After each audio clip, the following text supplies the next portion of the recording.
All right, I'm out here on the river with my buddy James, NOM 8128. This is the original, I believe. Super light. Really nice hardware. It's kind of got the octagon reel seat, you know, so everything lines right up. Super sweet cork. And he's got a 550, looks like a Rio Skagit head on here. And since it's an 8-weight, it could probably handle a lot more grains. This thing is pretty firm. It's super light, really nice cork. Of course, he's rocking the Hardy Bouglé, the 4-inch. Is this a Centennial or anything, or 39? Yeah, it is so sweet. Anyway, really a nice setup. We got I think it's the NOM running line, I think. Anyway, this rod is really cool, and I would love to try this with the Scandi line. And one thing I figured out, like, of course I'm gonna be trying to bomb cast with it. So when I just picked it up and I started kinda experimenting a little bit, and of course to get the long cast, which we don't need, but we do it because it's fun. I found that really peeling low and pretty aggressively and then going into the cast is how I want to get the most powerful cast with this. And the other thing is, we haven't talked about this a lot for Skagit casting and really jacking some line, but it really helps me. I kind of pulsate in and out of the continuous motion. But what I also do is when I go into the cast, I do a high trajectory. Like, say I'm got a bunch of lines stripped out and I'm bombing them and kind of hit the end of my bombing zone.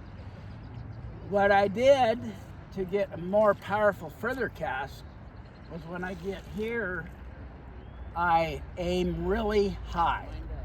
You know, and you can practice casting ridiculously high, or you can just a little, but cast higher than you think you might, and you might be surprised that when you do, instead of throwing fastballs I like, my wheelhouse is like right in here. I can't cast low. I like to keep right in here, but I also don't like to get my hand up here all the time. It kind of varies, I guess. Left-handed, I might be a little bit higher, but the idea is to have that high trajectory, rip back and cast up like that. Okay, so I'm just, my shoulders are hanging, and my hand might be up, left-handed. Right-handed, I'll keep everything down here because I'm more coordinated.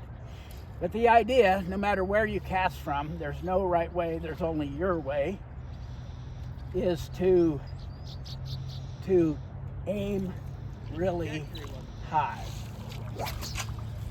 Okay, and get that extra trajectory. It just changes everything about the cast. It makes it go from here to, you know, here. Okay, everything you do changes. Where the rod releases the line, everything changes, and it's from changing the trajectory, and that'll change a lot about your cast without you having to think about it.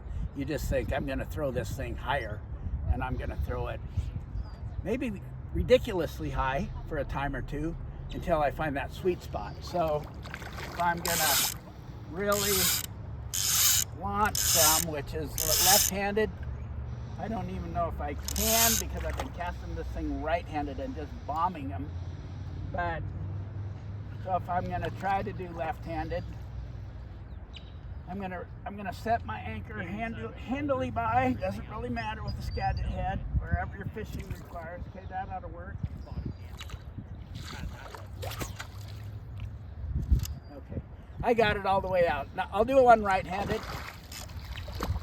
See if I can get it all out.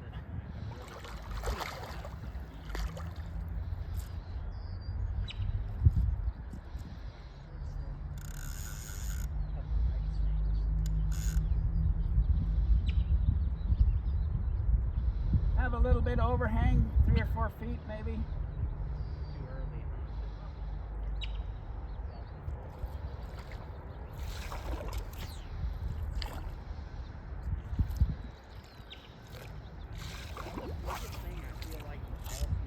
Okay, that time I got it all, and I had a lot of line out, and I aimed high. Just try aiming higher, and just picture yourself throwing it like to the top of that cliff across the way. Aim high, or to the top of those trees. Just see what gets you your best cast with the least amount of effort. Remember, the rod's got to bend to get that really good, powerful cast. And don't rip it and wait and then kill it. Try to keep it all together. Kind of a continuous motion, but whatever it takes. Maybe you just relax a little or pause a little, whatever it takes for your style. Keep it smooth, and the sweep is connected with the forward cast. And then you aim high and just pinch that rod between your 2 hands and the weight of the load. And boink, she'll just fly. So, non-original, super light, super cool rod. Gadget casting thing.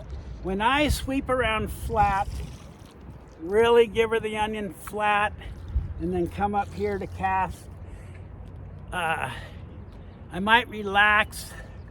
I might kind of pause or do a semi-pause or kind of pulsate my power application a little bit. But the thing about it is, if you time it right, you can still do it without losing the tension, because when you sweep back, when you peel and sweep back, even if you stop or pause, that line, even if it's sunk, and you just ripped it back, so you're not gonna lose all your tension. I can peel really hard and low and fast, and then kind of drift out with my bottom hand and get that hard cast and aim high without rushing it. You can relax and cast it without fear of losing tension. Okay? If you peel hard enough, and your whole fly, sink tip, and leader are kind of drifting back still. They're not, where you get in trouble is if they don't drift back and they stall and start to sink. That could give you some trouble. You don't have to be in a rush on your Skagit cast. Things move underwater.